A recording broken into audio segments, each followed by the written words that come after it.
हमें डराओगे तुम हैं? अरे मूर्खो, संस्कार किसने दिया भारत को? ब्राह्मण ने। संस्कृति किसने दी? ब्राह्मण ने। शून्य किसने दिया? ब्राह्मण ने। दशमलव किसने दिया? ब्राह्मण ने। गणना किसने दी? ब्राह्मण ने। संस्कार किसने दिया? ब्राह्मण ने। तुम ब्राह्मण का कर्ज 1, 2, 100 साल नहीं, कई युगों तक भी अगर उतारना चाहो तो उतार नहीं सकते। लेकिन आज उन सबको बधाई देता हूं, और जिन लोगों ने ब्राह्मण होते हुए इनको सहयोग नहीं दिया, उनके लिए भगवान से प्रार्थना करता हूं कि उन्हें सद्बुद्धि दे कि वो अगले कार्यक्रमों में सहयोग दें। कि अगर तुम देश से जातिवाद को मिटाना चाहते हो तो ब्राह्मण को जातिवादी कहने की हिमाकत मत करो। अगर ब्राह्मण जातिवादी होता तो पूजा रावण की करता, मर्यादा पुरुषोत्तम भगवान राम की न करता। अगर ब्राह्मण जातिवादी होता तो रत्नाकर वाल्मीकि को महर्षि की उपाधि न देता। अगर ब्राह्मण जातिवादी होता तो संत शिरोमणि की उपाधि रविदास जी को ना देता। अगर ब्राह्मण जातिवादी होता तो कबीर के दोहे ना गाता। कैसी बातें करते हैं वाहियात। मैं कहना चाहता हूं कि अगले महाकुंभ में एक प्रस्ताव आए कि अगर भारत को जातिवाद से मुक्त कराना चाहते हो, और बड़ी मजेदार बात है, जातिवादी होने का हमला हम पर वो नेता करते हैं जो एक एक जातियों के नेता हैं, जिनकी हैसियत एक एक जाति की है।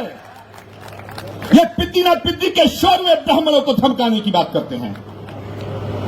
मैं कहना चाहता हूं कि अगले महाकुंभ में एक प्रस्ताव आना चाहिए। यदि भारतीय लोकतंत्र से, भारत की राजनीति से जातिवाद को मिटाना चाहते हो, और भारत के संविधान में बाबा साहब अम्बेडकर ने यह व्यवस्था दी है, यह हमारा प्रेम्बल है कि भारत के अंदर धर्म, जाति और लिंग के आधार पर कोई भेदभाव नहीं होगा। तो यदि यह व्यवस्था बाबा साहब अम्बेडकर ने दी है तो आप विद्वान जन सोचो, फिर ये जातियों के नाम पर आरक्षण भारत को विभाजित कर रहा है। जो मेरे इस कथन से सहमत है, जरा हाथ खड़े करके मुझे। तो अगले महाकुंभ में यह प्रस्ताव आएगा कि भारत को जातिगत आरक्षण से मुक्त किया जाए, और दुनिया के अंदर अगर कोई जाति है तो 2 जाति है, एक अमीर है, एक गरीब है। अगर आरक्षण हो तो उसका आधार आर्थिक हो। 7 चीफ मिनिस्टर, 6 चीफ मिनिस्टर, आज पूरब से पश्चिम, उत्तर से दक्षिण हम देखते हैं, हमें नजर कोई आता ही नहीं। और इक्का दुक्का अगर कोई नजर आता तो वो कर्मकांड से ब्राह्मण नहीं लगता, व्यवहार से ब्राह्मण नहीं लगता, आचार विचार से ब्राह्मण नहीं लगता। मैं आज इस मंच से निवेदन करना चाहता हूं मेरे दोस्तों कि यदि ये यात्रा, और मैं इसमें यतीन्द्रानंद जी का भी साथ चाहूंगा, क्योंकि यतीन्द्रानंद जी एक बहुत ही सिद्ध संत हैं, लेकिन भारत की सत्ताधारी राष्ट्रीय पार्टी के साथ हैं। मैं कल की पीठाधीश्वर के रूप में सेवा में हूं, लेकिन मैं भारत की विपक्ष की पार्टी के साथ हूं, मगर ब्राह्मणों के हित में हमारे दोनों के बीच में कोई मतभेद नहीं है। आप फैसला करिए। मैंने तो कर लिया।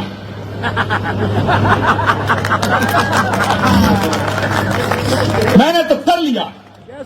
मैंने कर लिया।